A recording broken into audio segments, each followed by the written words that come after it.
ये तो ये सच है क्या? मतलब लोग मोमोज कमा के भाई 1-1.5 लाख रुपए कमा रहे हैं क्या? बट मैं एवरेज भी लेके चलूँ कि अगर हम 80 प्लेट भी बेचते हैं तो 4,000 रुपये आपका दिन का होता है और महीने का 1,20,000 होता है। तो 1,20,000 के सिर्फ मोमोज, पर ऐसा कभी नहीं होता कि सिर्फ मोमोज खाते हैं लोग, बाकी चीज़ें भी खाते हैं। बट जो लड़कियां थी, अंबिका हो गई, ईशा हो गई, अंकिता हो गई, अशांगी हो गई, बहुत सारी हैं यार, मैं किसी का नाम हो सकता है स्किप कर दूं, उन लोगों ने बिना किसी एक्सपेक्टेशन के वीडियोस डाली हैं, रील्स डाली हैं। भाई की एक वो थी, एक वीडियो बनाई है इन्होंने जिस दिन गदर 3 रिलीज हुई थी। हाँ। ये चारों लौंडे, हाँ। ठीक है, हाँ। पगड़ी पहनी, बिल्कुल बिल्कुल सरदार वाला लुक, क्या बात है? थिएटर में गए। कई आइडिया था वो ना, पाजी आए एक दिन मस्त बन के, वो होता है ना थोड़ा सा, हाँ तरन भाई, हाँ हाँ, तो तरन ने तो मैंने बोला, मैंने कहा भाई मुझे भी पगड़ी पहननी है।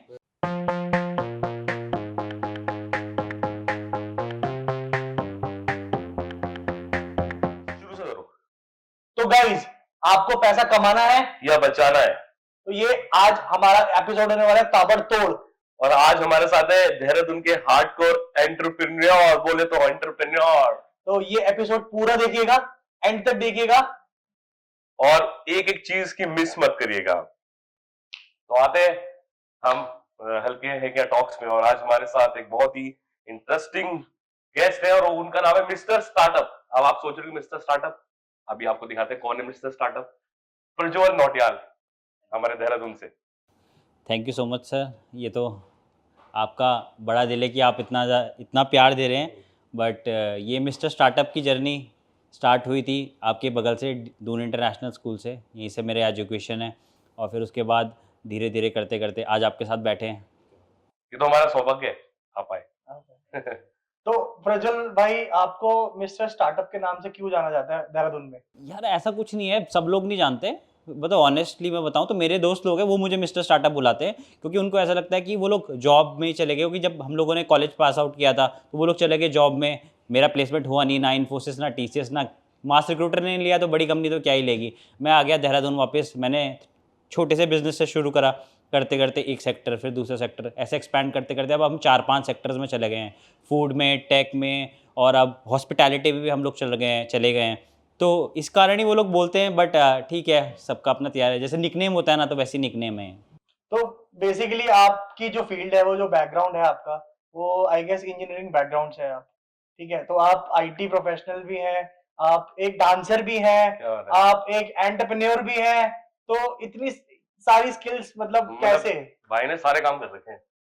भाई क्या बताऊं मैं आपको, हमारे यहाँ एक कहावत है, मरता क्या नहीं करता, तो मेरी सिचुएशन वैसी थी। मैं ना डांस करता था बिल्कुल, राघव भाई हमारे सीनियर थे, डीआईएस से मैं पास आउट हूँ, तो उस टाइम पे स्लो मोशन का बहुत क्रेज़ था, तो वहीं से मैंने डांस शुरू किया था। तो डांस को लेकर ना मुझे इतना प्यार था कि मुझे पता चला कि दिल्ली में अंडरग्राउंड बैटल्स होती हैं, तो 12वीं पास करने के बाद मैं दिल्ली में एसआरएम यूनिवर्सिटी में एडमिशन ले लिया, तो वहाँ मैं अंडरग्राउंड साइफर्स में जाता था और साइफर्स करता था। तो मेरे को यही था कि डांस ही करना है। बट धीरे धीरे जैसे जैसे इवॉल्व हुए, तो हमको पता चला कि डांस के साथ साथ आपको कुछ और भी चाहिए, जैसे लक्ष्मी माता की आपको बहुत ज़्यादा ज़रूरत है, मतलब पैसा चाहिए आपको, अगर आपको कुछ भी करना है लाइफ में।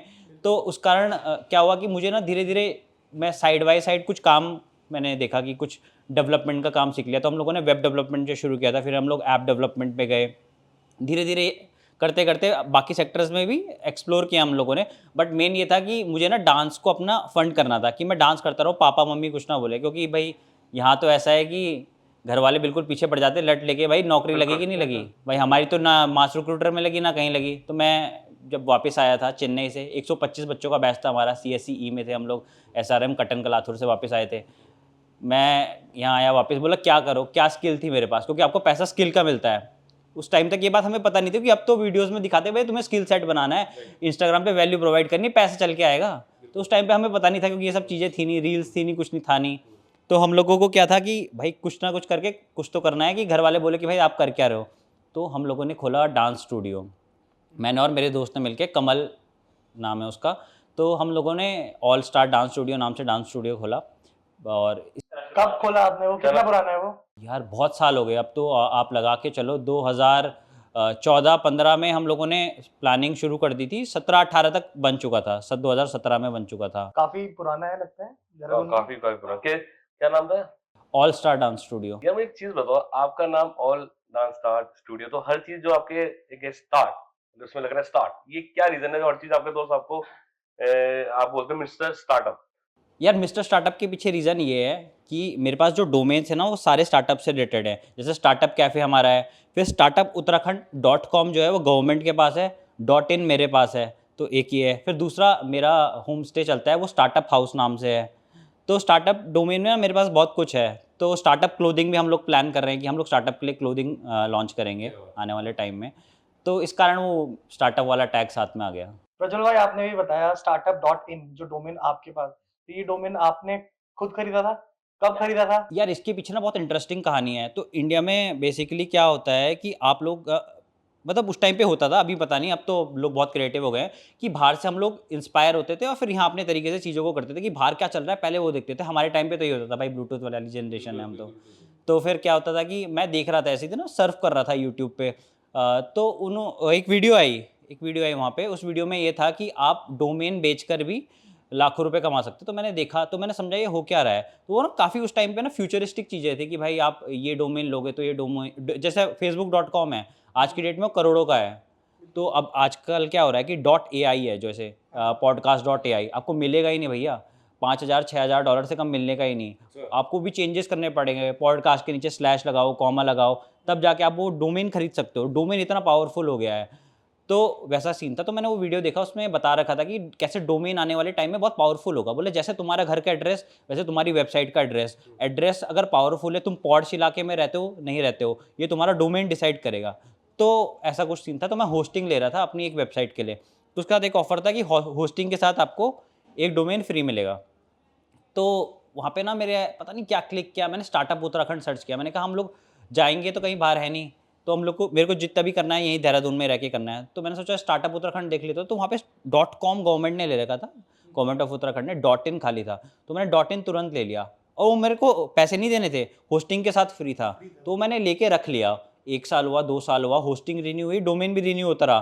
पर धीरे धीरे जैसे मैंने देखा, मैंने कहा डोमेन की इतनी वैल्यू बन गई है। अब देखो स्वच्छ भारत डॉट कॉम है, तो वो सरकार के पास नहीं रहेगा तो मतलब उसकी वैल्यू खत्म हो गई है।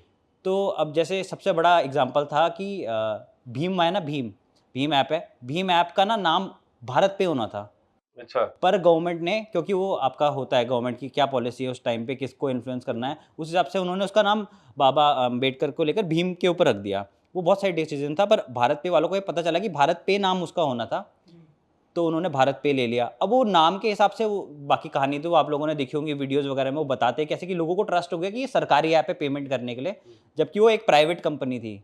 बाद में कंपनी में क्या हुआ नहीं हुआ वो अलग बात है, बट वो इनिशियली बहुत बूस्ट देता है। तो वैसे ही सीन था। तो वैसे ही मैंने स्टार्टअप उत्तराखंड डॉट इन लिया। आज आई थिंक उसकी वैल्यू ठीक ठाक है, जो भी होगी आने वाले टाइम में शायद और बढ़ जाएगी। तो ये थी स्टार्टअप उत्तराखंड की कहानी।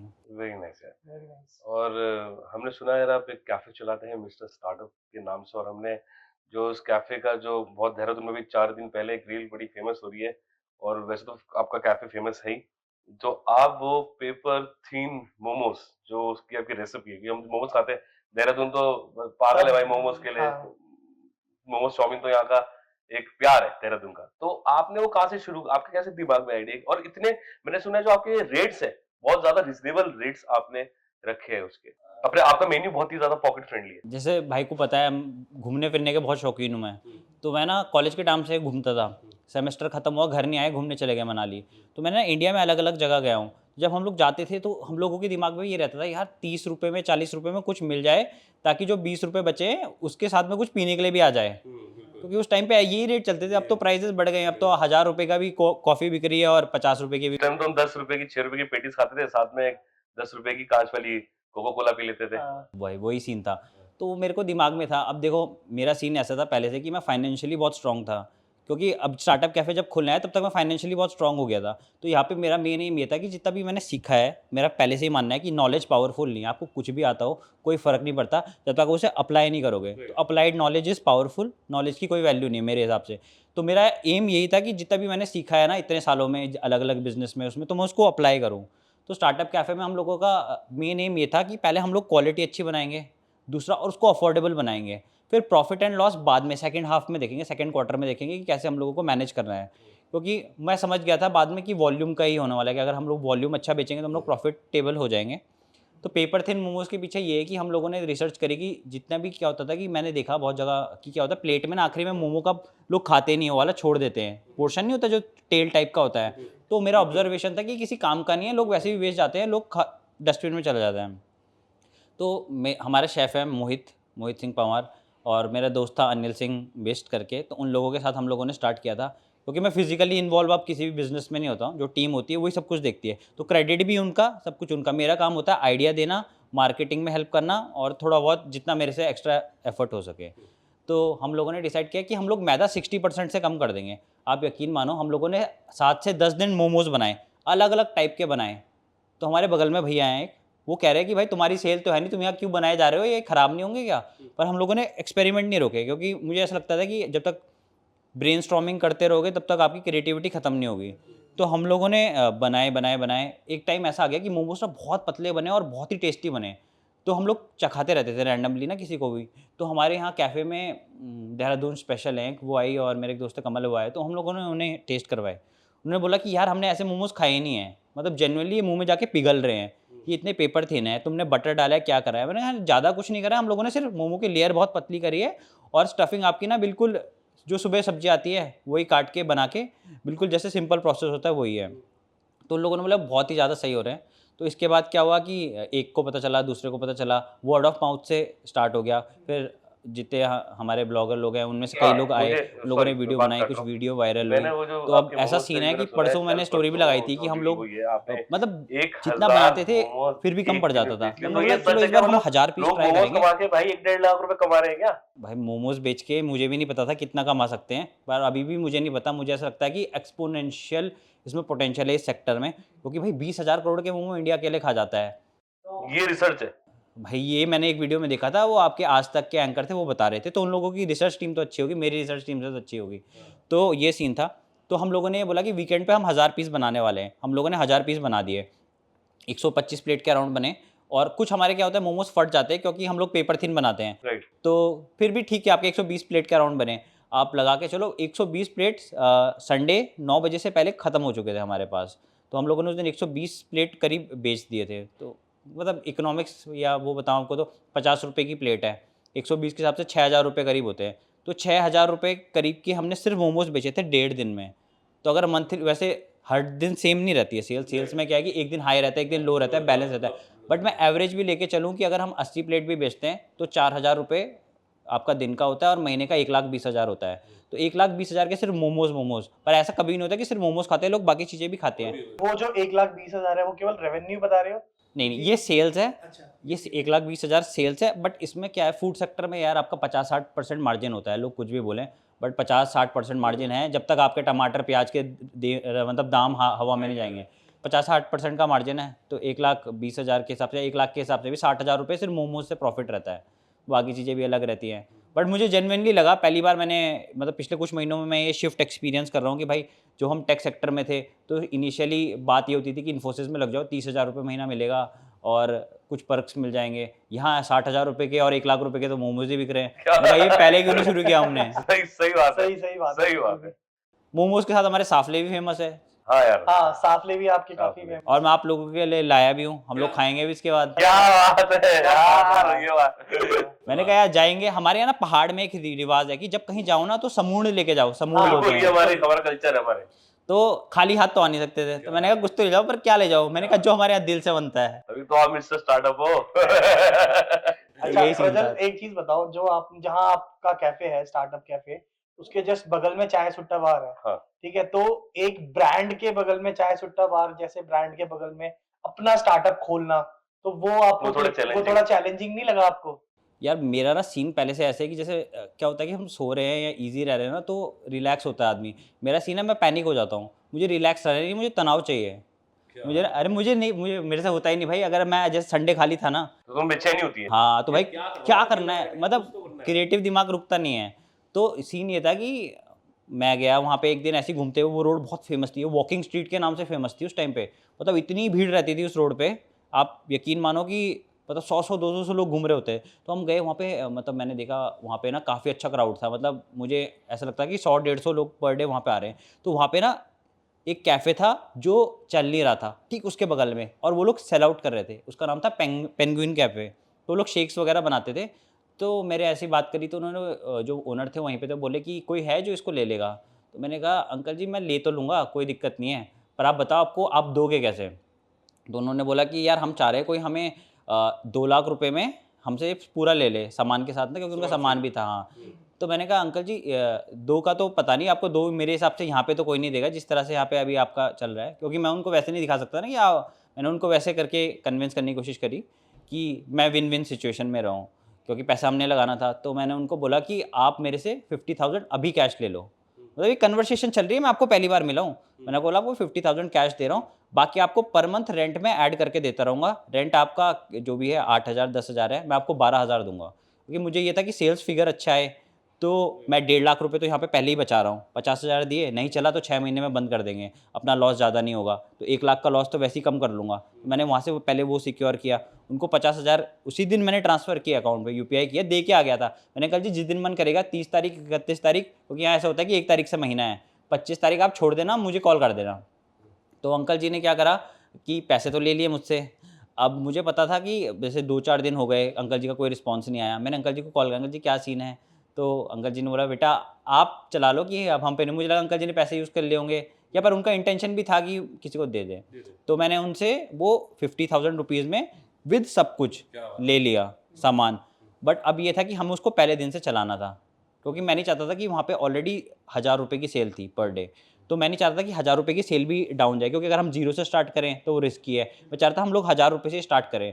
तो जिस दिन हमने लिया तो बस इतना ही शिफ्ट, इतना ही ट्रांसफ़र हुआ था कि हम लोग अंदर गए, वो लोग बाहर गए, और जो लोग थे वो वैसे ही आ रहे थे, वैसे ही जा रहे थे। जो हमने ट्रांसफ़र किया नाम, ब्रांडिंग सब कुछ, वो हमने अगले दिन से शुरू करा। और वो भी हम लोग रात को 8 बजे, मैंने बोला फ्लेक्स वाले को फटाफट सब कुछ चेंज हो जाना चाहिए, क्योंकि दिन के टाइम पे हम कस्टमर्स को डिस्टर्ब नहीं कर सकते हैं। रात को हमने फटाफट स्विच ओवर मारा, सब कुछ चेंज करा, ब्रांडिंग चेंज करी, और अगले दिन से ऑपरेशनल कर दिया। और मैंने सुना है कि आपकी 6 दुकान खुद की अपनी है और उसके बाद भी आपने ये दुकान रेंट पे क्यों ली? यार दुकान वाला सीन ऐसा है कि एक्चुअली क्या है कि पापा औरों की है, मेरी तो क्या है, वैसे तो अब लोग बोलते हैं कि तुम्हारी हैं, हाँ, पर पापा भी हमारे, दादा भी हमारे। पर 6 दुकान थी, बट मेरे को ऐसा था 6 दुकान है अभी भी, और एक कोवर्किंग स्पेस भी उसके साथ अटैच्ड है। तो प्लान ये था कि मेरे को ना कई बार ऐसे ना डायरेक्टली नहीं बोलते थे दोस्त लोग, बोले तुम्हारा तो सही है, सब कुछ हो रखा है, पापा दादा ने दे रखा है, तुम तो किराया भी खाओगे तो क्या दिक्कत है। तो बात सही है, मतलब वैसे हमको 10,000 रुपये एक दुकान से भी किराया है, तो हम लोग ज़्यादा तो चार्ज करते नहीं, तो 60,000 रुपये महीने का किराया आ जाता है। तो ऐसा कोई सीन नहीं था। तो मतलब मेरे को ना वो बात कहीं न कहीं दिमाग में थी कि मेरे को लगता था कि मेरी इंडिविजुअलिटी क्या है, मतलब मैं कर सकता हूँ अगर मैं खुद बाहर निकलूँ, ज़ीरो से स्टार्ट करूँ, मतलब अपने स्किल सेट पे स्टार्ट करूँ। खुद की बात खुद का करने में अलग ही मजा आता अलग ही मज़ा है। अब तो वही है कि मतलब ऐसा है ना कि कॉन्फिडेंस है कि भाई मेरे पास कुछ नहीं है ना, फिर भी ज़ीरो से शुरू कर सकते हैं। तो मतलब बिल्कुल स्क्रैच से बनाया हम लोगों ने, कुछ नहीं था वहाँ पे, मतलब बस हमने लिया था, और मतलब पूरा पूरा रीब्रांड करके सब कुछ खुद से किया है। तो आप इतने टाइम से कुछ ना कुछ नए एक्सपेरिमेंट करते रहते हो, तो कभी कोई लॉस वगैरह नहीं हुआ आपको? यार देखो, कभी ऐसा नहीं होता है कि आपको हमेशा प्रॉफिट हो। हमको तो दुकान में भी लॉस हो जाता है। कई बारी कई बंदे आते हैं, बोले भैया पेटीएम नहीं चल रहा, यूपीआई नहीं चल रहा, अगली बार दे दूँगा। अगली बार तो आपको पता आता ही नहीं है। तो वो तो चलता रहता है। तो कोविड की बात है, आपका रील स्क्रॉल कर रहा था मैं, तो ये 2-4 सज्जन हैं, उनकी रील आई। तो बोला हम तो 10,000 रुपये इंट्राडे से कमाते हैं। मैंने कहा ये 3 लाख रुपए कमा रहा है महीने का ट्रेडिंग? ट्रेडिंग से, इंट्राडे ट्रेडिंग से। तो मैंने कहा मैं भी कमा लूँगा।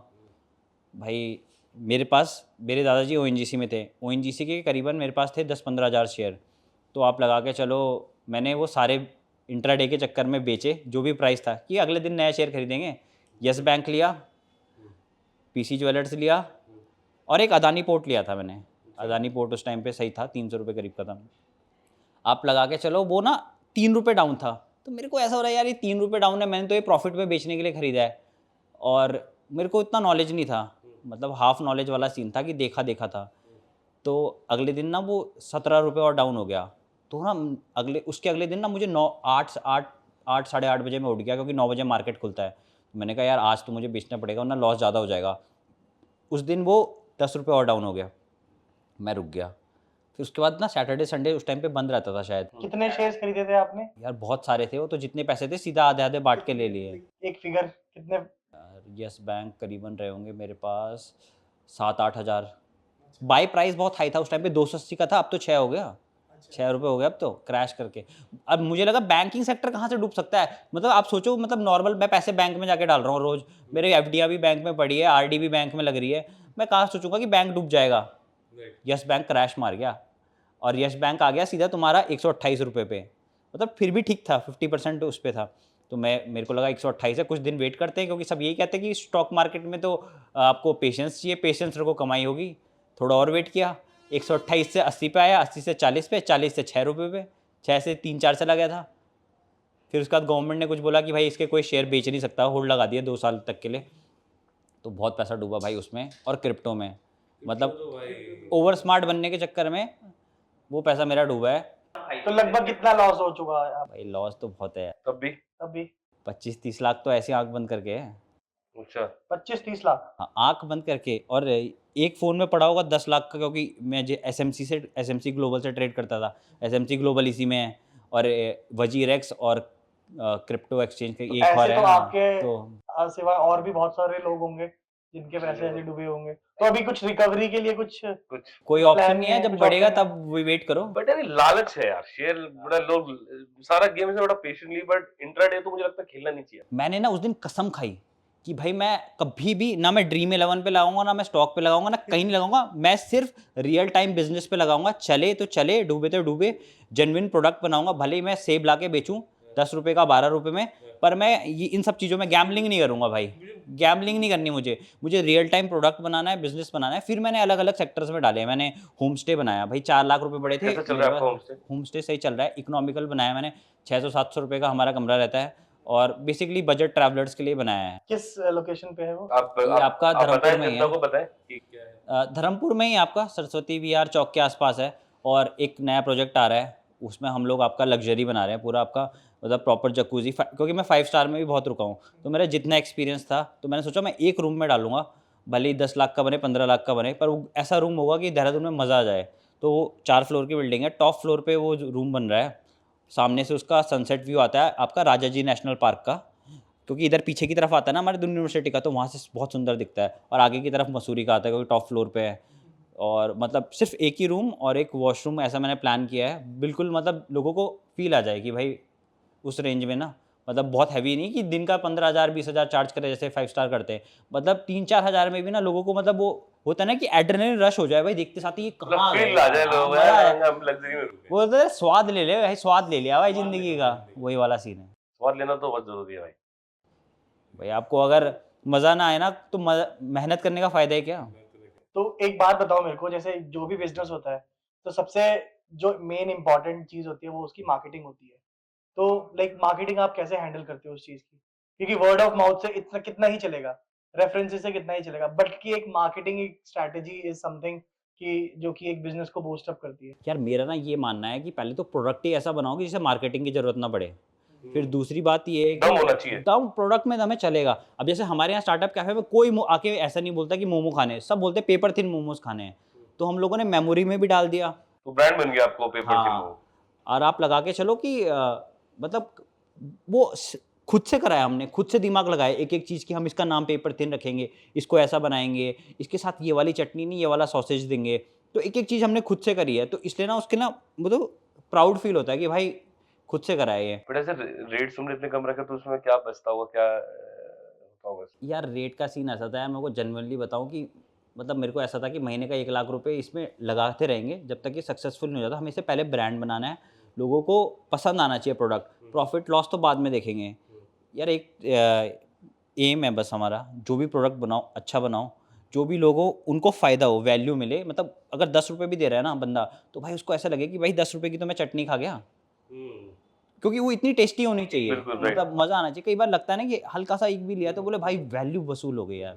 जो स्टफिंग हो रही हो तो वाह, मजा ही आ गया। यार मैं एक चीज़ और बताता हूँ, मैं ट्रैवलिंग करता था, बस मैं फूड ब्लॉगर नहीं था, बट मैं कैफ़े खोल रहा था, तो मुझे ना ये इंडस्ट्री समझनी थी।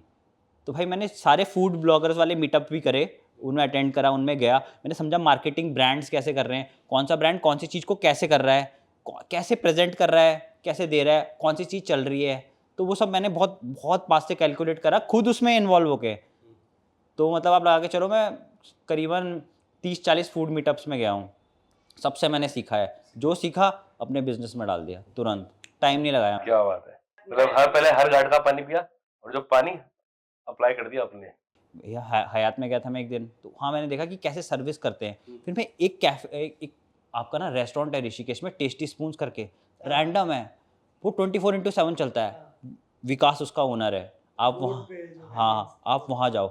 वो बंदा ना, आप जाओगे ना, इतनी पोलाइटली ट्रीट करेगा आपको, इतने प्यार से ट्रीट करेगा कि खाने में टेस्ट कम हो गया ना, आपका उस प्यार से ही मन भर जाएगा। मन भर इतने जाएगा। प्यार से खाना खिलाते हैं। तो ये चीज़ मैंने सोचा हम अपने कैफ़े में भी करेंगे कि बस जो आ रहा है ना, इतने प्यार से खाने दो, क्योंकि लोग बहुत तरह के स्ट्रेस में होते हैं। अच्छा खाना खा दिए तो एनर्जी आ जाती है, और अच्छे लोगों से मिल लिए तो भी एनर्जी आती है, जैसे मेरे में आ गई आज। क्या बात है। Thank you so much. Thank you.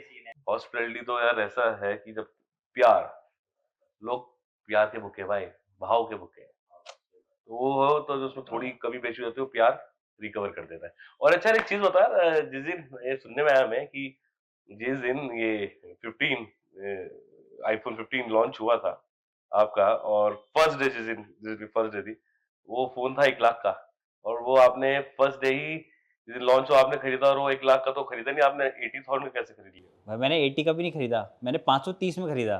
530 में? हाँ, अब मैं बता रहा हूँ कैसे। मेरा दोस्त है तरन, उसका दोस्त है नरेंद्र। नरेंद्र भाई हैं आपके एप्पल के स्टोर में, और सब कुछ जेन्युइन है, कुछ नहीं, बिल्कुल ये वाला जो अपना क्रॉस रोड मॉल वाला स्टोर है। तो 1,02,000 का आईफोन 15 प्लस पड़ रहा था, ठीक है। मेरे पास पड़े थे 1 लाख रुपए, मैंने फ़ोन के लिए रखे हुए थे क्योंकि मुझे अपग्रेड करना था। तो मैं वेट ही कर रहा था 15 का, और पता नहीं जिस दिन मैं लेने गया तो उस दिन मेरे को क्या आइडिया आया। मैंने कहा भाई तू ये बताइए क्या क्या हो सकता है, क्योंकि वो लोग रोज़ कैफ़े आते हैं तो उठना बैठना है। तो उन्होंने बोला कि भाई तुझे कुछ नहीं देना, तुझे सिर्फ 530 रुपये देने हैं और तू ले जा आईफोन। तो मैंने कहा ठीक है। तो उसके बाद मैंने क्या करा, जो 1 लाख रुपए थे मैंने डाले सीधा एफडी में। मेरा बैंक देता 7.5%, तो 2 साल के लिए मैंने वो एफडी करवाई। तो मतलब मुझे मिलने थे 1 15 लाख रुपए की एफडी 1 लाख 1 लाख रुपए की एफडी थी, सिंपल फाइनेंस है।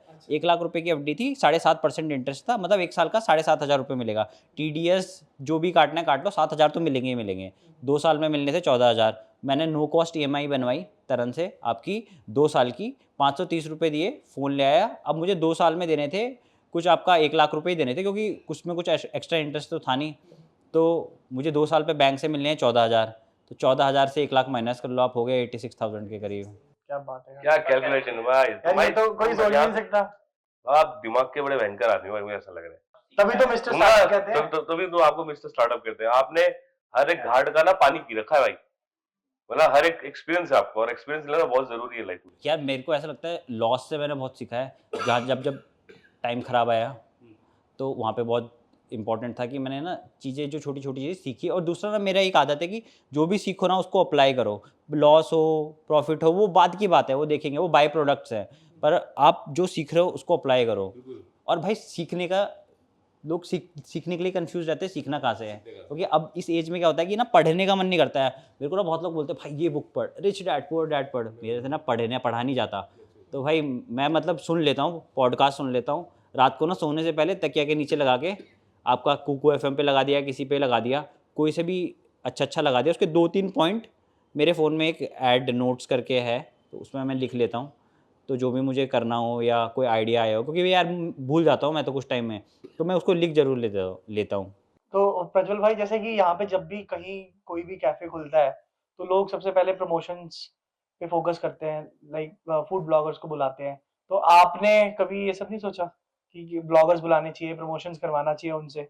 यार मेरा मतलब प्लान तो था, बट मेरे को ऐसा लग रहा था कि क्या मैं इसको बहुत स्मार्टली कर सकता हूँ। जैसे मैंने आपको बताया, मैंने रिसर्च बहुत करता हूँ। तो अमेरिका की एक रिसर्च थी, वो ना काइली जेनर के ऊपर उन लोगों ने एक्सपेरिमेंट किया था। एक मार्केटिंग कंपनी है, तो उन लोगों ने क्या किया था, काइली की जितनी भी दोस्त थी उन सबको बहुत मस्त मस्त लॉन्जरीज गिफ्ट कर दी थी। और मतलब उसको नहीं किया, उसको कोलैब नहीं किया, उसके साथ नहीं किया, उन्होंने उसको भेजा। तो उसने उनको देखा कि मेरी फ्रेंड्स ने पहना है, तो उसने बोला व्हाट इज़ दिस, ऐसा करके ना कि मैं भी ट्राई करूँगी। तो उसने डायरेक्टली ब्रांड को अप्रोच करा और बोला कि आप लोग मुझे भेजो, मैं एंडोर्स करूँगी। तो मतलब ब्रांड को कुछ खर्चा नहीं करना पड़ा, और ये मतलब बहुत स्मार्ट मार्केटिंग थी कि हमको होता है ना कि मेरे दोस्त ने पहने हैं एडी के, तो मैं भी एडी पहन लूँ, या स्नीकर्स पहन रहा है तो मैं भी स्नीकर्स पहन लूँ। तो ह्यूमन साइकोलॉजी है। तो वैसे ही कैफ़े के सिनेरियो में ये था, मैंने सोचा ऐसा कुछ ट्राई करते हैं। तो मैं ना रैंडमली रील्स देख रहा था, तो ईशा की रील एक दिन मेरे उसमें आई, फूडी ईशा? फूडी दूनी करके फूडी हैं। दूनी, हाँ ओके। जी, हाँ जी। तो मैंने देखा कि काफ़ी सारे ना लोग मतलब कन्वर्जन रेट काफ़ी अच्छा था, काफ़ी ज़्यादा कमेंट्स थे और शेयर्स भी काफ़ी ज़्यादा हो रहे थे। तो फिर और मतलब उसका जो जहाँ वो रहती थी, वो कारगी चौक है। जो हमारी लोकेशन थी उसके पास ही था। तो गूगल क्या करता है, आप लोकेशन दे रहे हो, ट्रैक करता है। क्योंकि मैं टेक बैकग्राउंड से, तो इतना मैं समझता हूँ कि वो उस एरिया को कवर करेगा। मतलब अगर आप हो मतलब इस साइड हो तो इस वाले एरिया वालों को रील्स दिखाएगा ही दिखाएगा, क्योंकि आपकी लोकेशन उसने ली है। तो फेसबुक, इंस्टा भी सेम उसी तरीके से वर्क करते हैं। तो मैं समझ गया कि कारगी और इस एरिया में अगर इन लोगों को रील्स दिखेगी तो मेरे को फ़ायदा होने वाला है, क्योंकि लोकल बिज़नेस है तो पास वाले लोग ज़्यादा आने वाले हैं। और जैसे कोई राजपुर रोड से रील डालता है, हो सकता है पूरा देहरादून देखे, पर मुझे ऐसा लगा कि उस टाइम पे कि ये सही रहेगा कि मैं ये वाले तरीका अप्रोच करूँ। तो मैंने ईशा का कमेंट सेक्शन देखा, मैंने सबने कमेंट करा हुआ है। तो मैंने कहा मतलब सब इसको जानते हैं, मतलब अगर इसने रील डाली तो सब देखेंगे, देहरादून के जितने भी ब्लॉगर्स हैं। तो मैंने कहा सबको बुलाने की जगह एक को बुलाओ। मैंने ईशा को बुलाया, तो ईशा ने रील डाली और वो रील वायरल हो गई। मतलब इतनी वायरल हो गई कि न्यूज़ वाले भी आ गए। हाँ, कसम से न्यूज़ वाले भी आए थे, इंटरव्यू वगैरह लेके गए वो। तो उसके बाद क्या था कि मैं समझ गया कि यहाँ पे ना मतलब एक रिकॉल देना ज़रूरी है। कुछ दिन हो गए रील चली, तो मैंने ईशा को फिर से बुलाया कि ईशा गिव अवे करेंगे। उसकी प्रोफाइल में है वो गिव अवे, तो उसने फिर से डाला। आप यकीन मारो जो मेरा रिक्वेस्ट सेक्शन था उसमें इतने मैसेज आए हैं ना कोलैब्स के, कि हमको आपके साथ कोलैब करना है, हमको आपके साथ कोलैब करना है। तो मैंने कहा भाई तो मोस्ट वेलकम यार, आप मेरे को बिज़नेस ला के दे रहे हो, आप हमको प्रमोट करना चाहते हो तो बिल्कुल बहुत अच्छी बात है। मैंने कहा आप आओ, आपका स्वागत है। और हमारे यहाँ तो है कि रिवाज ही है पहाड़ों में कि अतिथि देवो भव। तो ऐसे करके मतलब काफ़ी सारे लोग अपने आप से आए, उन्होंने कोलैब किया, पोस्ट किया।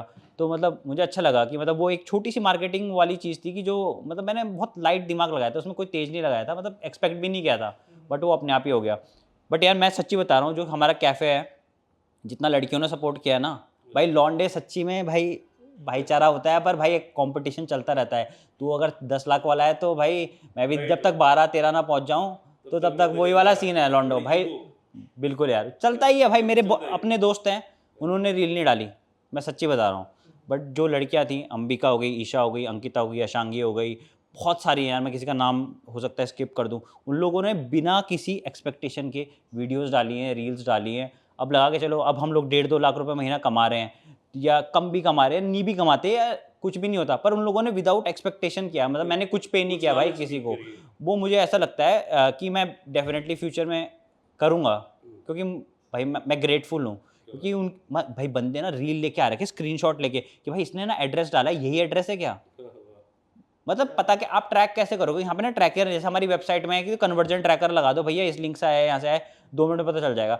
यहाँ पे आपको पता कैसे चलेगा किसकी रील से कौन आया है? पर जेन्युइनली बंदे आए, बोला हमने उनकी रील देखी थी, नाम लेके आए भाई बंदे। इतना इम्पैक्ट है इन्फ्लुएंसर्स का। मैंने कहा यार बहुत, ये तो बहुत सही है गर्ल्स ने आपको काफी सपोर्ट भाई, बहुत ज़्यादा। मुझे लगता है कि बिज़नेस बनाने के लिए ना बहुत ज़रूरी है वुमेन। मतलब मैं बर्गर किंग गया था परसों, मैं ऐसे ही अंदर देख लिया, ऐसे करके ना देखते ना कैसे क्या चल रहा है भाई, मैंने स्टाफ देखा सारी लड़कियाँ। हाँ, बर्गर किंग की सारी स्टाफ लड़की। अब मैं दिल्ली गया मैं, दिल्ली में आपका ना कॉम्बो किंग करके आया है एक। तो कॉम्बो किंग में मैंने देखा स्टाफ सारी लड़कियाँ। मैंने कहा ये सीन क्या है यार, कुछ तो सीन है। फिर मैं धीरे धीरे समझा, मैंने कहा लॉन्डो को ना चूल रहती है, एक जगह टिका नहीं आता। जो मेल स्टाफ होता है ना आपका, भग लेता है। भाग लेता है भाई। मैं तो एक्सपीरियंस मेरा भी लॉन्डो को ग्रोथ चाहिए, ठीक है जाते हैं, बट जो लड़कियां ना बहुत ईमानदारी से और बहुत अच्छे से काम करते हैं, और जो काम वो करती है ना लड़के कभी कर भी नहीं पाते हैं। तो मुझे ऐसा लगता है कि भाई बहुत ज़्यादा इंपॉर्टेंट है, अगर तुम्हारे पास सही लोग हों, सही टीम हो, तो मस्त मज़ा आ जाता है काम करने में। ये तो है, ये टीम बहुत ज्यादा मैटर करता है किसी भी काम के लिए। बाकी प्रज्वल, आप कोई ऐसी स्टोरी हो जिससे आप बहुत ज्यादा इंस्पायर हुए हो? यार मैं ना मतलब बहुत रिलीजियस आदमी हूँ, भगवान को ना बहुत ज़्यादा मानता हूँ। मेरे को कुछ भी चाहिए होता है ना तो मैं मांग लेता हूँ। मैं इस बार केदारनाथ गया था पहली बार। मतलब मैं हर साल जाता हूँ, मतलब जो लोग मुझे इंस्टा पे फॉलो करते हैं उन्होंने देखा ही होगा, हर साल मैं जाता हूँ। इस बार मैं केदारनाथ गया था, पर मैंने कसम खाई थी कि मैं इस बार कुछ नहीं मांगूंगा, सिर्फ जाके पूछूंगा भगवान आपके हालचाल कैसे हैं। बहुत ज़्यादा भीड़ हो गई है, क्योंकि पिछले 3 साल में ना मैं हर बार जाता था कुछ ना कुछ मांग लेता, भैया सर भगवान जी प्लीज़ स्टूडियो चला दो, भगवान जी कैफ़े चला दो, आईटी कंपनी का टर्नओवर बढ़ा दो। हर बार मांग रहे हैं भाई, और हर बार मिल रहा है। मैं कहा इस बार बिना कुछ मांगे आऊँगा वापस। भाई कसम से कुछ नहीं मांगा भाई, भगवान बस जो है वो बना रहे, बाकी आप साथ हो तो सब देख लेंगे, बाकी मैं अपने आप कर लूँगा। अब तो मुझे कॉन्फिडेंस आ गया थोड़ा सा। तो ये सीन था, मैं नीचे आया, फिर वो आईफोन वाला किस्सा हो गया, आते साथ ही आईफोन। फिर मुझे लगा भगवान ने सोचा होगा कैसे कि चलो इसे आईफोन गिफ्ट कर देते, आया था। अरे वाह। यार मैंने बाहर की एक स्टोरी देखी थी। क्या होता है कि जब हम कुछ कर रहे होते हैं ना, तो लोग अपने ओपिनियंस बहुत ज़्यादा थ्रो करते हैं हमारे ऊपर। कुछ भी करो, आप कोई सा भी बिज़नेस करो, आप भले ही रोड पे भी खड़े रहो, लोग बोलेंगे यहाँ क्यों खड़ा है, धूप हो रही बिल्कुल है। हाँ तो मैंने ना एक बाहर की स्टोरी सुनी थी, मैंने ना देखी भी, ये शायद इंस्टाग्राम पे थी या यूट्यूब पे थी। तो एनवाईसी में क्या होता है, इमिग्रेंट्स बहुत सारे काम करते हैं यूएसए में। तो वो लोग या तो आपका कोई कैफ़े वगैरह में काम कर लेते हैं, या तो गाड़ी वगैरह चला लेते हैं। तो एक चाइनीज़ बंदा था, वो ना वहाँ का आपका क्या बोलते हैं, ऊबर ड्राइवर था। तो वो एक दिन से बुकिंग आई होगी, तो एक वहाँ पे मतलब प्रोटेस्ट वगैरह बहुत चलते रहते, तो एक लड़की आ गई, वो न्यूड थी काइंड ऑफ, मतलब कुछ पहना नहीं था उसने।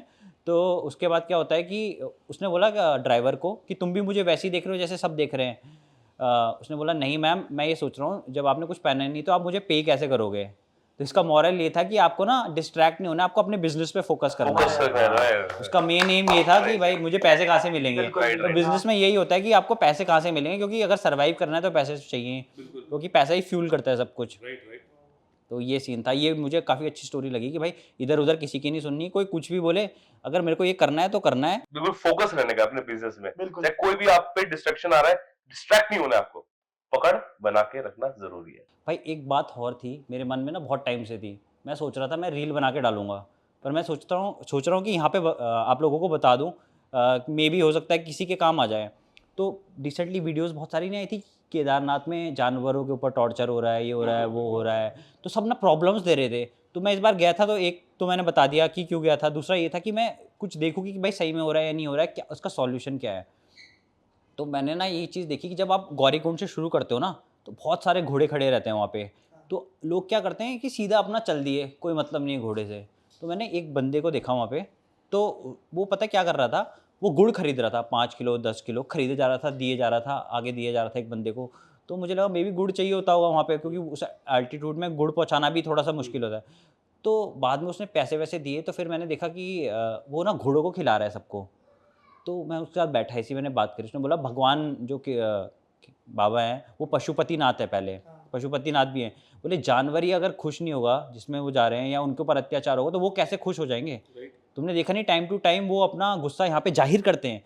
जैसे बाढ़ आ गई, बारिश ही नहीं रुकी, मतलब भीड़ कम हो जाती है भाई वहाँ। लिटरली अगर थोड़ा ज़्यादा भीड़ हो जाए ना, तो कुछ ना कुछ हो जाएगा, भीड़ अपने आप आनी बंद हो जाएगी। जैसे जिस टाइम में गया ना, हाँ रास्ते बंद हो जाएंगे आपके। तो उसने बोला कि आप ऊपर जाके क्या करोगे, पैसे चढ़ाते हैं ना लोग, वो पैसा मंदिर समिति के पास जाता है, मतलब आप चढ़ाओ कोई दिक्कत नहीं है, मेरा ये मानना है 100 रुपये ले जा रहे हो, डिवाइड कर लो। उस एरिया में जो भी आते हैं ना, वो भगवान की प्रजा के मतलब लोग हैं, अगर आप उनको खुश रखोगे मेरे हिसाब से भगवान भी खुश होंगे। बोलते हैं ना कि मनुष्य की सेवा ही सबसे परम धर्म है। राइट, तो उसने क्या बोला कि आप 50 रुपये का, मतलब गुड़ बहुत सस्ता है यार, 30 रुपये किलो है, कुछ भी नहीं होता, 30 रुपये की हाफ प्लेट मोमो आती है। तो उसने बोला कि आप 3-4 किलो गुड़ लो, थोड़ा थोड़ा सब घोड़ों को खिलाते हुए चलो, क्योंकि वो ना उनका हैप्पी हार्मोन रिलीज होता है, वो खुश हो जाते हैं गुड़ खा के। जैसे बोलते हैं हम लोग मीठा खाते हैं तो थोड़ा एनर्जी आती है, तो बोला आप ये करते हुए चलो। दूसरी बात जो मैंने कंक्लूजन निकाला, वहाँ ना बहुत लंबी लाइन लगती है, बहुत ही ज़्यादा लंबी लाइन लगती है। तो क्या होता है कि कई लोग अंदर दर्शन कर ही नहीं पाते हैं, जो बूढ़े लोग हैं वो कितने घंटे खड़े रहेंगे। मैंने बात करी वहाँ के एक पुजारी जी से, मैंने बोला क्या क्या है ये, मतलब लोग गुस्सा हो रहे हैं भाई, वहाँ पे जेन्युइनली पहुँच के गुस्सा हो रहे थे। तो उन्होंने बोला कि लोगों को ये समझ नहीं है कि जो केदार घाटी है, कण कण में केदार है और क्षण क्षण में केदार है। मतलब अगर आप इस पत्थर को इस पे भगवान मानोगे तो इसी पे भगवान है। उन्होंने बोला कि आप यहाँ पे एक पत्थर रखो, उस पर जल चढ़ाओ, आपका भाव सही है, आपके जिस चीज़ के लिए आप यहाँ पे आए हो वो सही है, तो वो सेम चीज़ है जो आप अंदर करोगे बाहर करो। अगर आप अंदर नहीं जा पा रहे हो, वैसे जाना चाहिए, नहीं जा पा रहे हो तो आप कहीं पे भी एक पत्थर देखो, उसको जल अर्पित कर दो। आपको जल ही तो अर्पित करना है, मतलब भगवान जी की पूजा ही ऐसी होती है कि जल अर्पित करते हैं, पुष्प अर्पित करते हैं हम लोग। तो वही था, वो मुझे बहुत सही बात लगी, क्योंकि लोग डिसअपॉइंट होकर जा रहे थे कि हम लोग कर नहीं पाए, क्योंकि इतनी बड़ी घाटी है। मतलब उन्होंने बोला आप कहीं भी चढ़ा दो, सेम वैल्यू है उसकी। कि ऑरा तो पूरा वही है ना, वहाँ तो लाइक पूरी पॉजिटिविटी है और पूरा एकदम भगवान का पूरा वहाँ पे एक वो है उपस्थिति। ये मुझे ऐसा लगा कि कर सकते हैं, मतलब दुखी नहीं होना चाहिए, मतलब भगवान की जगह पे आया। मैंने देखा बहुत लोग ना दुखी होकर वापस चले जाए कि नंबर ही नहीं आया। भाई मैं उसके बहुत खिलाफ हूँ, जो वीआईपी दर्शन होते हैं। मैं सब है। हाँ वो हाँ, तो तो सब है, मैं वीआईपी भी दर्शन क्या होता है कि वो पीछे से लाइन चल रही होती है, वो रुकती नहीं है आपकी ना, है ना। तो मैं ये सोच रहा था कि यार दिन भर तो लोग आते हैं, ठीक है, और रात को वीआईपी दर्शन चल रहे हैं, तो मंदिर तो काइंड ऑफ ऑन ही है, बीच में भोग वोग के लिए रुका होगा पर साइड से चल ही रहा है। तो हमारे यहाँ क्या होता है, प्राण प्रतिष्ठा होती है, जैसे मूर्ति आई तो उसमें प्राण प्रतिष्ठा, मतलब वो एक इंसान है हमारी तरह आपकी तरह है, तो मैं सोच रहा हूँ कि भगवान पूरी रात भर जाग रहे हैं, सो ही नहीं रहे हैं, लोग आए जा रहे हैं और पानी चढ़ाए जा रहे हैं वहाँ वैसे ही। मतलब मेरे को विचार है, वो ओपिनियन मेरे को ऐसा डेवलप हुआ कि बहुत ज़्यादा हो रहा है कि मतलब थोड़ा टाइम रेस्ट उनको भी चाहिए। मतलब 6 महीना रेस्ट रहता है, पर फिर भी मतलब थोड़ा सा एक होता है ना कि थोड़ा सा भीड़ को थोड़ा और वेल मैनेज्ड हो सकती हैं चीज़ें। पर वैसे एक चीज़ मुझे अच्छी लगी इस बार जो उन्होंने किया है, एक मंदिर और बन गया है मंदिर के बगल में, तो आप वहाँ पे भी पूजा कर सकते हो, तो ये सबसे बेस्ट चीज़ थी। बाकी प्रज्वल भाई एक चीज बताओ यार, आपका एक ग्रुप है, आप 4 लड़के हो उसमें, हाँ यार, ठीक है, उस ग्रुप का नाम है, उस इंस्टा पेज का नाम है आवारा ऑफ दून, आवारा ऑफ दून। यार वो क्या चारों को मैं जानता हूँ, और मतलब आप बाइक राइड भी करते हो ना? हाँ बाइक राइडर भी। यार संडे को हम लोगों के लिए थेरेपी होती है, कहाँ जाते हो? जहाँ मन करे वहाँ, जहाँ मूड बना वहाँ। जब आप वो किमाड़ी वाले रास्ते से जाते हो ना, हाथी पाँव वाले से, और वहाँ बादल फॉग लगा हुआ होता है, उसके अंदर से जब निकलते हाय हाय, क्या सही, फेस पे वो हवा लगती है। ऐसा होता है बिल्कुल मजेदार। तो आप लोगों के माइंड में क्या है कि हमें एक ग्रुप शुरू करना है आवारा ऑफ दून, उसका नाम आवारा, 4 लोग हैं आप उसमें, 4 लोग आपको हैं। मिला के टोटल 4 लोग हैं। यार उसका ना आइडिया हेमू भाई का ही था, गढ़वाली हेमू, हाँ हेमंत भाई का। फिर उसमें योगेश भाई है, तरन है और मैं हूँ, और बाकी लोग ज्वाइन इन करते रहते हैं अपने कन्वीनियंस के हिसाब से, जैसे किसी की छुट्टी है या नहीं है। बट मज़ेदार है, मतलब जब लोग आते हैं ना तो सब अलग अलग लोगों को ना, मतलब पढ़ने में, बात करने में, वो बहुत मज़ेदार चीज़ है जब साथ में लोग टाइम स्पेंड करते हैं। और एक मतलब एक चीज़ और है, मतलब जो लोग बाइकिंग करते हैं ना उनको पता है कि मशीन्स भी बोलती हैं भाई, तुम अपनी बाइक को फील कर सकते हो, बोल रही है भाई हवा भरा, तेल भरा, तुमको फील होगा। तो थोड़ा इतनी तमीज से सारी, चला। हाँ थोड़ा तमीज से चला, इतनी सारी मशीन्स होती है ना अलग, क्योंकि सबकी बाइक अलग अलग है, उनके पास हिमालयन है, मेरे पास बॉबर है, फिर सभी की अलग है, मतलब जो आता है वो अपनी लेके आ जाता है। नहीं तो उसका ना अलग फील है कि हम लोग ना चेंज कर करके चलाते हैं, तो उन्होंने मेरी चला ली, मैंने उनकी चला ली, तो ओवरऑल ना एक्सपीरियंस राइड करने का भी और लोगों का भी। और देहरादून में तो मैं देख रहा हूँ क्या प्यारे प्यारे ग्रुप्स हैं यार बाइक राइडर्स के अपने देहरादून में। और हर संडे में देखता हूँ काफी ग्रुप बाइक्स की ग्रुप वाले निकल रखे होते हैं, मजा आता है उन्हें देख के। और एक आपने सही बोला, थेरेपी है कि थेरेपी है। खैर मैं तो इतना नहीं हूँ, I am not a bike lover, but अच्छा लगता है, मेरे दोस्त हैं तो वो जाते रहते हैं। भाई हमारे ना पहाड़ों में जाते हुए ना क्या होता है कि कई लोगों के बचपन से, मेरे को ना रींग बोलते हैं हमारे यहाँ, पेट घूम जाता है, तो वो था, तो मेरे को ना पहले से था कि मैं कार वार से नहीं जाऊँगा, कार कोई सी भी हो जाए, पर जाने का मजा जो बाइक में है ना, हवा लगती है। और खासकर अपने देहरादून मसूरी में तो अलग ही मजा आता है जाने में, अलग ही फील है। भाई की एक वो थी, एक वीडियो बनाई है इन्होंने जिस दिन गदर 3 रिलीज हुई थी, हाँ, ये चारों लौंडे, हाँ, ठीक है, हाँ। पगड़ी पहनी, बिल्कुल बिल्कुल सरदार वाला लुक, क्या बात है, थिएटर में गए, मैं अच्छा। आपको दिखाऊंगा वो रील। भाई वाह। का ही आइडिया था, वो ना पाजी आए एक दिन मस्त बन के, वो होता है ना थोड़ा सा, हाँ तरन भाई, हाँ हाँ, तो तरन ने तो मैंने बोला, मैंने कहा भाई मुझे भी पगड़ी पहननी है, और मतलब बता क्या सीन है, मतलब तेरे पास होंगी इतनी सारियाँ नहीं होंगी। भाई आप यकीन करो, मैं तो ऐसा सोचता था कि 2-3 होंगी चेंज करने के लिए, भाई उसके पास पूरी एक अलमारी भरी पड़ी, बोला कलर चूज करो, रेड ग्रीन ब्लू, ब्लू में भी 3 colour, light blue dark blue. भाई मज़ा आ गया, मैंने कहा लिया तो सब, और फिर ये आइडिया हमने ग्रुप में डाला, बोले सब पगड़ी पहन के चलेंगे गदर 3 देखने, तो सब तैयार हो गए। तो फिर सबके सब मेरे ऑफिस पे आए, वहाँ पे सबने पहनी, कुछ बाइक्स, 1-2 बाइक ली हमने, 1-2 गाड़ी ली, कार ली, और फिर गए। क्या मजा आया होगा यार। भाई मतलब लोग देखते ही, मतलब हमारे और जानने वाले भी आ रहे थे, वो ना पहचान ही नहीं पाए, मतलब उनके बगल से मैं चला गया, इग्नोर कर दिया भाई। इन्होंने इंस्टाग्राम पे ना वो निकाला, ट्रेलर सा निकाला, अच्छा। गदर 3 कमिंग टुमारो। क्या बात है। गदर 3 कमिंग टुमारो, ये क्या है? फिर देखा अगले दिन जब सुबह 9 बजे वो वीडियो निकली ना इनकी रील की, भाई दैट वाज सो ऑसम, बहुत बहुत क्या? मजेदार थी वो। यार मतलब हमारी लाइफ में ना एंजॉय करने के लिए ना बहुत ज़्यादा चीज़ें बचती नहीं एक टाइम के बाद। बचपन में तो शाम को क्रिकेट खेल के ही मजा आ जाता था। मजा आता था उसमें, शाम को जा रहे हैं, चलो भाई 5 बजे होमवर्क करा, चलो चलो भाई छुपन छुपाई खेल रहे हैं। अब कहाँ है वो चीजें? भाई मैं 104 के बुखार में खेलता था, बुखार खत्म। खत्म हाँ। हो जाता था। पिट्ठू फोड़ खेल रहे हैं, हैंगर खेल रहे हैं, मजा मजा यार। वो टाइम था जो 90s और 80s 90s का टाइम था ना भाई, वो टाइम बेस्ट टाइम था हमारा। और हम लोग बहुत लकी है भाई कि हम लोग 90s किड है। बिल्कुल बिल्कुल भाई, वो टाइम ना बहुत ज़्यादा सिखाता था। अब सीखने के लिए कुछ नहीं है, यही है भाई आपके पास सीखने के लिए। हाँ नहीं, मोबाइल तो आजकल। अरे मैं आपको बताता हूँ, टिहरी के ऊपर एक गांव है, मैं उस गांव में गया, सुंदरलाल बहुगुणा जी का गांव है, बहुत कम लोगों को पता है, उत्तराखंड के आंदोलन में बहुत इंपॉर्टेंट लीडर थे सुंदरलाल बहुगुणा जी, इनका आपका शायद घंटाघर पे भी स्टैचू लगा है। तो मैं उनके गांव में गया, तो उस गांव की मैं आपको ना क्लिप भेजूंगा, मेरे पास क्लिप्स पड़ी है। मैंने बंदों को देखा 2-2 रुपये और 1 रुपये, 2 रुपये 1 रुपये, इससे ज़्यादा नहीं थे किसी के पास। मतलब 3 तो वैसे भी नहीं होता, पर 2 और 1 रुपये लेके वो आ रहे थे, छोटे छोटे बच्चे।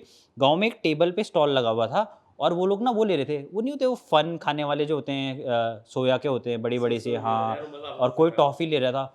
बट भाई मतलब वो इतने खुश हो जा रहे थे वहाँ पे, हाँ, तो मतलब ये मैंने ना डिफरेंस देखा कि गाँव में अभी भी ना वो इनोसेंस है, यहाँ वो इनोसेंस खत्म हो गया क्योंकि बच्चा पैदा होते ही फ्रूटी दे दी 10 रुपए की, कोल्ड ड्रिंक दे दी, बड़ा सा फ़ोन दे दिया। अरे फोन दे दिया, उसे टैब दे दिया। आजकल क्या मैं देखता हूँ, सैटरडे पार्टीज हो रही है, बच्चे अपने सैटरडे को बताओ पार्टीज में लेके जा रहे हैं, म्यूजिक बज रहा है लाउड, दम दम दम दम। अरे भाई मैं आपको बताता हूँ वहाँ ना गाँव में क्या हो रखा था कि उस टाइम पे वो लगे हुए थे आपके यहाँ, हमारे यहाँ ना वो पीच और वो लगते हैं आड़ू लगते हैं, तो बच्चे ना वहाँ जा रहे हैं और मतलब गांव की जो बूढ़ी दादियाँ होती है वो काम कर रही हैं, तो मैं आपको गढ़वाली टोन में बताता हूँ वैसे, ये बड़ी दुई आड़ू दे दो, ऐसे करके बोल रहे हैं वो, और वो उनको दे रही, बोले तुम भी थकी की खे खेक, थकी नहीं खे खेक, उन्होंने दिया। मतलब वो जो होता है ना बहुत प्यार होता है, वो प्यार ना यहाँ दिखता नहीं है, इनोसेंस वाला वो जो प्यार। अभी भी था ना, सब मिल गए, किसी घर में टीवी आया, चलो भाई आओ वहाँ शो देखने, सारे वहाँ इकट्ठे हो गए, शक्तिमान आता था शाम पहले। को सब गपशप मार रहे हैं एक दूसरे से। आज किसी घर में खाना बन रहा है, शेयर हो रहा है। अरे ये चीज भाई आप खत्म हो गया है, मस्त आप चीज ना- एक और बताता हूँ आपको, गांव में क्या होता है भैंस भी आती है, तो क्या होता है कि जैसे सबकी अलग अलग टाइम पे भी आती है, मतलब दूध के लिए, तो क्या होता है कि जैसे किसी की नहीं हो रही है तो गांव वालों को ना अगर तुम्हारे घर में भैंस ने दूध देना शुरू कर दिया तो उनको भी खुशी हुई, क्योंकि क्या होता है कि गांव वाले आपस में ही दूध बांट लेते हैं और वो कर लेते हैं, तो बस तुम्हारी भैंस भी आएगी तो बोल का दूध भेज दिया 2 लीटर, ऐसा वाला सीन है। मस्त है यार, बहुत प्यार है। तो यार मिस्टर स्टार्टअप, मैं तो आपको मिस्टर स्टार्टअप बुलाऊंगा, मुझे बड़ा सही लग रहा है।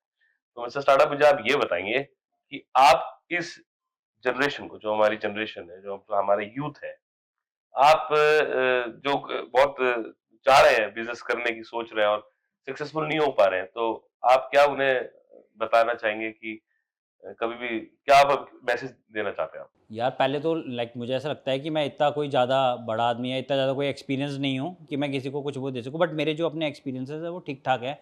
पर ये है कि मेरा स्मॉल बिजनेस बनाने में काफ़ी ठीक एक्सपीरियंस है, क्योंकि मैंने कैफ़े खुद से बनाया, स्टूडियो मैंने खुद से बनाया, और फिर उसके बाद आपका जो होम स्टे वाला था वो भी खुद से बनाया, फिर डिजिटली भी हमने स्पेसिफाई जो बनाया था, स्पेसिफाई भी मैंने पूरा खुद से बनाया।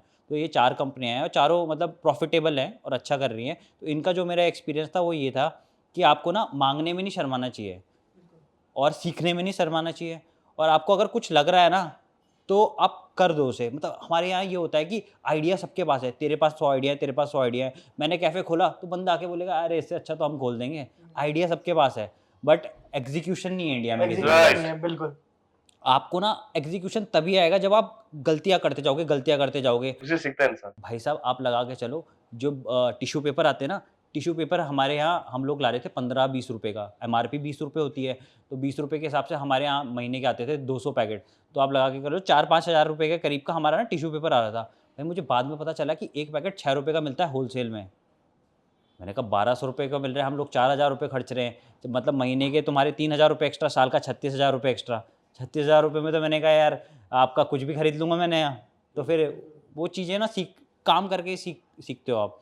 तो मेरा तो मेन यही है कि भाई आपको जो लगता है ना, आपको लगता है आप ये कर सकते हो, तो एग्ज़ीक्यूट करो, पहले दिन से एक्शन ले लो। अगर आपको मतलब कुछ भी करना है, आपको डेवलपमेंट में जाना है तो भैया वेबसाइट बनाना सीखो। आपको अगर फूड का बिज़नेस करना है तो फूड वाले लोगों के साथ रहो, सीखो कैसे किया है किसी ने।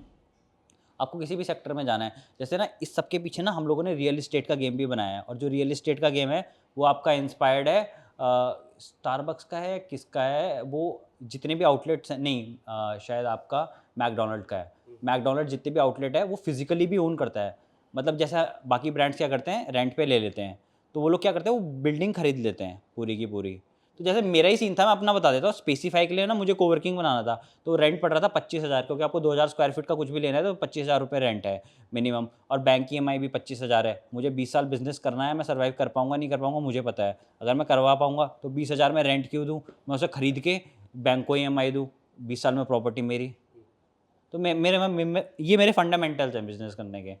और दूसरा मुझे लगता है शर्म नहीं करनी चाहिए। मैं अपने कैफ़े में सारे जितने भी डिस्पोजेबल होता है आज भी उठाता हूँ, बिल्कुल, अपने काम में करता कभी हूँ। शर्म नहीं मुझे ऐसा करनी। लगता है मुझे हम्बल बनाता है वो सब चीज़ें, और अगर मुझे अंदर हेल्प करनी है तो मैं हेल्प भी करता हूँ, बर्तन भी धोता हूँ। भैया कई बार क्या होता है कि 6 शेक के ग्लास लग गए, 8 लग गए, तो भाई 2 कस्टमर और आ गए तो भाई 2, बाकी लोग बिजी है तो 2 आपने धो लिए, तो मैं लो फील नहीं करता हूँ। मतलब मुझे अच्छा लगता है कि भाई इन्वॉल्व रहना बिजनेस में और जो भी करना है, तो मेरा तो यही अप्रोच है। दूसरा मुझे ऐसा लगता है कि हम लोगों को ना एक सेल्फ बिलीव आजकल लोगों में कम हो गया कम हो गया, रिस्क confidence नहीं नहीं लेते, है। रिस्क नहीं ले जब तक आपने लाइफ में रिस्क नहीं लिया, आपकी लाइफ बेकार है। बेकार है। बहुत पैसा लाइफ में रिस्क लेना बहुत जरूरी है भाई। मैंने अपनी लाइफ में बहुत रिस्क लिया, मैंने भी बहुत सारे बिजनेस करके करे, पर आपने इससे एक चीज बोली मुझे बहुत अच्छी लगी, हमें डिमोरलाइज नहीं होना, हमें उससे सीखने को मिला है। और जब तक आप नीचे नहीं गिरते हो तब तक आप सीखते नहीं हो सीखते भाई। नहीं हो। यार ये ना आपका ना जो आपको शांति होती है ना, मैं भी ना बहुत बेचैन आत्मा टाइप का था, तो मैं हाँ यार मैंने ना जितने भी जैसे आपके वृंदावन के जो महाराज जी हैं उनके ना मैं रोज एक वीडियो देख लेता हूँ प्रेमानंद जी। प्रेमानंद जी की। तो उनकी ना एक मतलब एक बात वो ऐसी बोल देंगे ना आपके दिमाग में रह जाएगी, मतलब आपको गुस्सा भी आ रहा होगा ना शांत हो जाएगा वो। मतलब वो एक वीडियो देख रहा था, वो कहते हैं वो सिंपल सा बोला भरा भाई देखिए दुखालय है यहाँ, सबने दुखी झेलना है। तो मैंने कहा हाँ, बात तो सही है, मुझे किसी बात पे गुस्सा आ रहा था, मैंने कहा क्या फ़ायदा है, यहाँ तो ये तो वैसे भी दुखालय है, दुखी झेलना है, छोड़ो फिर क्या टेंशन लेनी, चिल करो। क्या बात है, तो भाई ये हैं अपने साफले। अरे यार क्या बात है यार, क्या बात है भाई, बहुत जरूरी है यार, देखने में तो बड़े यम्मी से लग रहे हैं। वाह यार भाई, मैं आई लव तिब्बतन फूड यार। भाई हमारे एक भाई हैं केदारवासी करके, वो स्पेशली आते हैं खाने के लिए। कहाँ से? और मैंने देखी उनकी काफी केदारवासी वीडियो। भाई मतलब ठीक अच्छे हैं, उनके इंस्टाग्राम पे फॉलोवर्स 500 के अराउंड है, बट वो काफ़ी पसंद करते हैं इन्हें। तो प्रज्वल भाई बहुत अच्छा लगा आपसे मिलने। अरे नहीं रुक जा। तो प्रज्वल भाई बहुत अच्छा लगा आपसे मिलके आज, और आपकी इतनी इंस्पायरिंग स्टोरीज हैं, सुन के बहुत अच्छा लगा।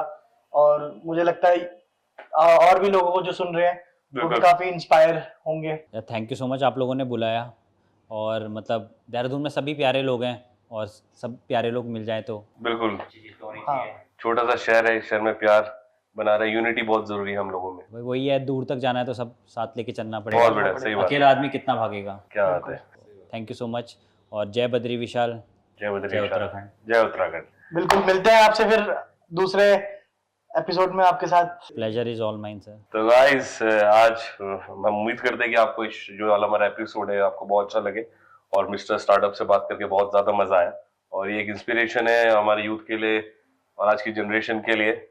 और एक चीज मैं ये बोलना चाहूंगा कि अगर पैसा बर्बाद करना है या बचाना है, अगर आपको पैसा बचाना है तो इसका पार्ट 2 जरूर आएगा। और तब तक आपको अगर पैसा बचाना है तो आपको अगर 500 कमेंट और 1000 लाइक मारिए, और तब सेकंड एपिसोड में वो बताएंगे पैसा कैसे बचा सकते हैं, और वो बताएंगे हमारे मिस्टर स्टार्टअप भाई। तो आज के लिए ये यहीं समाप्त करते हैं, और लाइक शेयर और कमेंट करना ना भूलिएगा, और घंटा बजाना बजाना ना भूलिएगा। टांग टांग टांग टांग। Bye bye guys. बाय।